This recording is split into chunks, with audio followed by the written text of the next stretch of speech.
ఇశ్రాయేలీలు ఐగుప్తు నుండి వచ్చి దాదాపు ఒక నెల గడిచింది. వారు అరణ్యంలో ఉన్నారు. అక్కడ ఆహార పంటలు తక్కువగా పండుతాయి.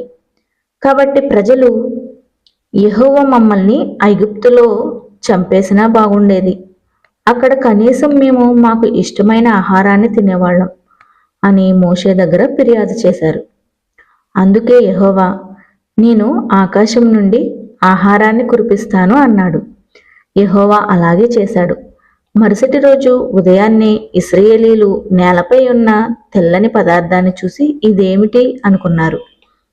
ఇది మీరు తినడానికి యెహోవా ఇచ్చిన ఆహారం అని మోషే చెప్పాడు.